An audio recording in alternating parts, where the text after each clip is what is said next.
కొంతమంది అడుగుతుంటారు, hair transplantation ఎక్కువ ఏజ్ ఉన్న వాళ్ళు కూడా చేపించచ్చా లేదా అని చెప్పి. 50+ ఇయర్స్ ఉన్న వాళ్ళు కూడా ట్రాన్స్ప్లాంటేషన్ చేయించుకొని మంచి రిజల్ట్ వచ్చిన వాళ్ళు ఉన్నారు. ఈ వీడియోలో అతనికి కూడా ఎక్కువ ఏజ్ ఉంది. రిజల్ట్ ఎలా వచ్చిందో మొత్తం వీడియో చూస్తే మీకే అర్థమవుతుంది. ఎక్కువ ఏజ్ ఉన్న వాళ్ళు హెయిర్ ట్రాన్స్ప్లాంటేషన్ చేపిస్తే తప్పకుండా మంచి రిజల్ట్ ఉంటుంది. ఎందుకంటే ఎక్కువ ఏజ్ ఉన్న వాళ్ళలో DHT ప్రభావం చాలా తక్కువ ఉంటుంది కాబట్టి వాళ్ళకు హెయిర్ ట్రాన్స్ప్లాంటేషన్ చేపించిన తర్వాత వచ్చిన రిజల్ట్ కూడా అలానే ఉండిపోవడానికి ఛాన్స్ ఉంది. మీరు చూస్తున్న అతనికి 4th గ్రేడ్ బాల్నెస్, ఇతనికైతే ఎక్కువ ఏజ్ ఉందన్నమాట. ఈ ఏజ్లో హెయిర్ ట్రాన్స్ప్లాంటేషన్ అయితే ఇతను చేపేయడం జరిగింది. మీరు ఇతన్ని గమనిస్తే, ఇతని హెడ్ని గమనిస్తే front portion and middle portion కూడా అక్కడక్కడ థిన్ ఏరియా ఉందన్నమాట. కంప్లీట్గా ఫ్రంట్ నుంచి చూస్తే కంప్లీట్గా 4th గ్రేడ్ బాల్నెస్ కంప్లీట్గా ఇతనికి రావడం జరిగింది. హెయిర్ లైన్ మార్కింగ్ చేసిన తర్వాత మీరు గమనించవచ్చు, హెయిర్ లైన్ మార్కింగ్ హెయిర్ ట్రాన్స్ప్లాంటేషన్లో చాలా ముఖ్యం. ఎందుకంటే హెయిర్ లైన్ పైనే డిపెండ్ అయి ఉంటుంది మన లుక్ అనేది. ఫ్రంట్ సైడ్ చూస్తే ఇతనికి సైడ్స్ కూడా పర్లేదు, బాగానే ఉన్నాయి కాబట్టి ఎక్కడైతే బాల్నెస్లో ఉందో ఆ ఏరియా వరకు అయితే హెయిర్ లైన్ మార్కింగ్ గీయడం జరిగింది.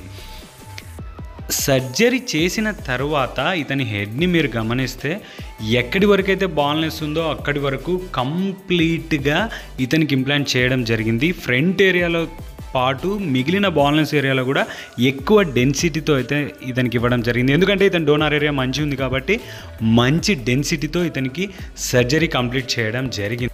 ఆల్మోస్ట్ 3000+ గ్రాఫ్ట్ అయితే ఇంప్లాంట్ చేశారు. ఇతనికి చేసిన టెక్నిక్ వచ్చేసి IFE కాస్ట్ విషయానికి వస్తే ₹30 పర్ గ్రాఫ్ట్ అయితే ఛార్జ్ చేశారు. 3000 × ₹30 చేసుకుంటే 90,000 వరకు ఇతని సర్జరీ కాస్ట్ అనేది అవ్వడం జరిగింది.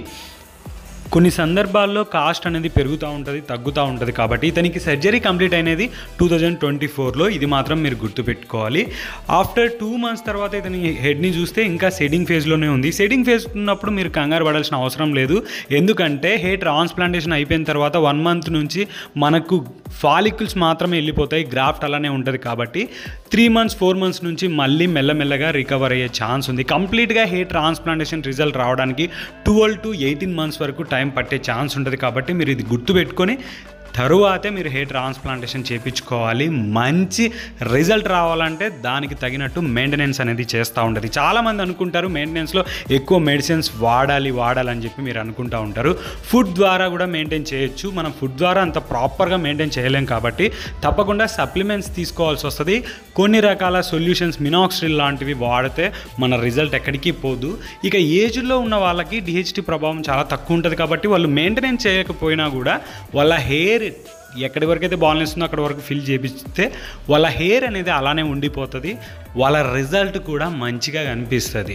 యంగర్ స్టేజ్లో ఉన్న వాళ్ళలో DHT ప్రభావం వల్ల మళ్ళీ మనం ఎన్నిసార్లు మెయింటైన్ చేసినా మన జెనెటిక్లో కనుక ఎక్కువ గ్రేడ్ బాల్నెస్ ఉంటే తప్పకుండా మళ్ళీ ఎజిస్టింగ్ పార్ట్ అనేది ఫాలో అయ్యే ఛాన్స్ ఉంటుంది. కాబట్టి తప్పకుండా ప్రతి ఒక్కటి తెలుసుకున్న తర్వాతనే హెయిర్ ట్రాన్స్ప్లాంటేషన్కి వెళ్ళండి. ఇతనికి ఫ్రంట్ ఏరియాలోనే ఇంప్లాంటేషన్ చేయడం జరిగింది. మిడిల్ ఏరియా ఏదైతే ఉందో ఆ ఏరియాలో కొద్ది వరకు థిన్ ఏరియా ఉంది, అక్కడైతే ఇంప్లాంటేషన్ చేయలేదు.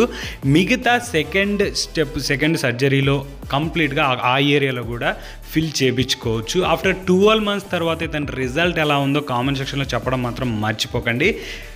ఇలాంటి వీడియోస్ మరిన్ని చేయాలంటే మీ సపోర్ట్ నాకు కావాలి. Please everyone like, share, subscribe చేసుకోవడం మాత్రం మర్చిపోకండి. This is Kishore signing off. Love you all, take care also. Bye everyone. వెళ్ళే ముందు ఒక మాట, సేవ్ ట్రీ సేవ్ వాటర్.